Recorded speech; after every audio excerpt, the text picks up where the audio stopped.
नमस्कार दर्शक बंधु एसएमजीके एजुकेशनल पॉइंट्स रे आपनकु मु शुभ्रांशु स्वागत करुच्ची। आज आमे ओडिया साहित्य कविंकर उपाधि विषय रे आलोचना करिबा। आसंतु देखिबा।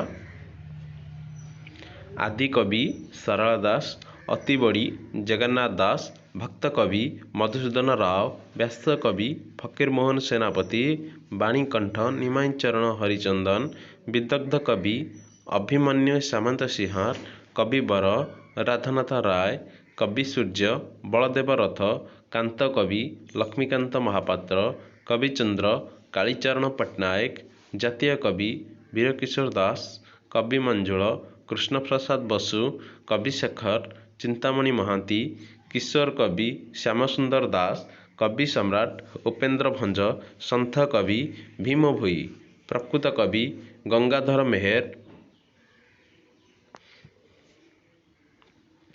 प्रेमिक कवि मायाधर मानसिंह, पल्ली कवि नंदकिशोर बल, स्वभाव कवि गंगाधर मेहर, कर्मवीर कवि गौरीशंकर राय, उत्कलमणि गोपबंधु दास, उत्कल गौरव मधुसूदन दास, उत्कल केसरी हरेकृष्ण महताब, भूमिपुत्र विजु पट्टनायक, नाट्य भारती अश्विनी कुमारी घोष, कलानिधि बांचानिधि सत्पथी, गायक सुधाकर बालकृष्ण दास, लोकरत्न डॉक्टर कुंज बिहारी दास, उत्कल घंट जदुमणि महापात्र, उत्कल भारती कुंतला कुमारी सावत, उत्कल रत्न विश्वनाथ दास।